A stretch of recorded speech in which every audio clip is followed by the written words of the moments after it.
और मुस्कुराए सब लोग, मुझसे नहीं बता। काशीराम साहब, मान्यवर मुलायम सिंह जी भी हमारे नेता रहे, बहुत बड़े नेता थे, लेकिन मान्यवर काशीराम साहब हमारे पिता से कम नहीं है। वो हमारे रहबर है, उन्होंने हमें लड़ना सिखाया, उन्होंने हमें बोलना सिखाया। और अगर कोई मान्यवर काशीराम साहब के खिलाफ एक शब्द भी कहेगा तो ये हम किसी कीमत में बर्दाश्त नहीं करेंगे।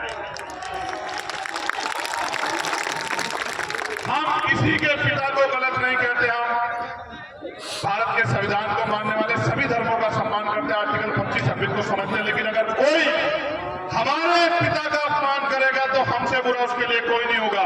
फिर उन्होंने एक भाषण और दिया और उन्होंने कहा, मैं तो खुल के कहा कि चारों वर्णों में जो राम को नहीं भजता वो चारों वर्णों में चमार। राम को भजने वाला उत्तम और चांद को भजने वाला नीच। उनके कहने का मतलब है कि जो चमार जाति है वो नीच जाति है। मैं उनका कहा क्या था, चारों वर्णों में जो राम को नहीं भजता, देखिए चारों वर्णों में जो बुरा है, असुर है, राक्षस है, वो कौन है? चमार। ये कह तो उन्होंने दिया, फिर मैंने जब उनको ट्वीट करके बताया एक्स पे तो करंट सा भी लगा होगा है। फिर उन्होंने कहा भी नहीं मेरा ये मतलब नहीं था, मतलब तो मैं नहीं जानता क्या मतलब था। मैं तो उनको ये कहना चाहता हूँ मंच के माध्यम से, अपनी वाणी पे लगाम लगाकर, ना बुरा कहेंगे ना बुरा सुनेंगे, और अगर कोई सीमा क्रॉस करेगा तो ये भी भूल जाएंगे कि वो कौन है। मुकदमा दर्ज करा के उसको जेल भिजवाने का काम भी हम लोग करेंगे अगर किसी का दिमाग खराब। आप चाहते हो कि कोई काशीराम साहब का अपमान करे? अगर कोई अपमान करेगा उसको सबक सिखाने का काम करोगे नहीं करोगे? दोनों हाथ उठा के बताओ जो सबक सिखाने का काम करें। इसलिए लोकतंत्र को मानने वाले मैंने उनसे कहा सरकार से मैं इनको दिल में किसान मुकदमा दर्ज करवाऊंगा और फिर सरकार से पूछूंगा। जो लोग कहते हैं कि हम दलित सम्मेलन कर रहे हैं, तो ये बताओ हमें अपमानित करने वालों को जेल भेजोगे नहीं भेजोगे? अब आखिरी बात है, गौर कर लो। इस देश में जिसकी जितनी संख्या वाली उसकी इतनी हिस्सेदारी होनी चाहिए नहीं होनी चाहिए? बताओ। धन धरती राजपाट बढ़ना चाहिए नहीं बढ़ना चाहिए? बताओ।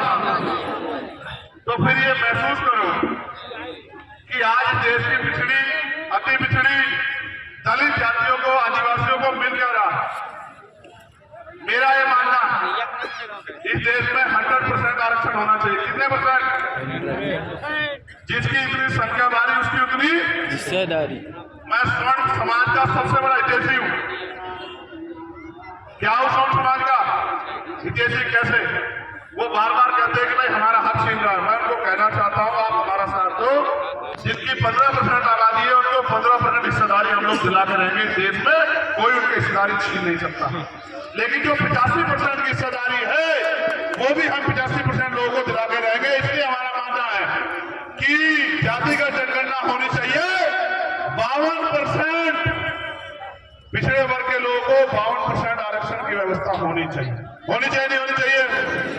पाल प्रजापति, कश्यप, सिसार, राजभर, कन्या, चौहान सब लोगों को, प्रजापति सब लोगों को साधन संसाधन में हिस्सेदारी मिलनी चाहिए। और जो शेड्यूल कास्ट की जाति है, चमार हो, वाल्मीकि हो, धोबी हो, पासी हो, कोरी हो, खटीक हो, सब लोगों को सरकारी नौकरियों में हिस्सेदारी बराबर की संख्या के आधार पर मिलनी चाहिए। मिलनी चाहिए नहीं मिलनी चाहिए? और जो देश का मुस्लिम समाज है उनको भी संख्या के आधार पर आरक्षण की व्यवस्था होनी चाहिए नहीं होनी चाहिए?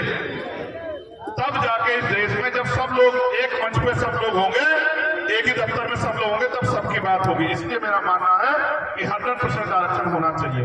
मैं आपसे आग्रह करूंगा इस लड़ाई को आगे बढ़ाने के लिए मुझे आपके सहयोग की जरूरत है। आप इस लड़ाई में हमारी मदद करें। करोगे नहीं करोगे? बताओ।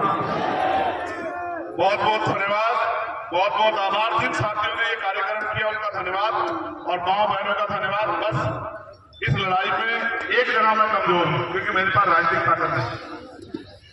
अगर राजनीतिक ताकत होती तो फिर मैं बताता कि मैं क्या करता हूं।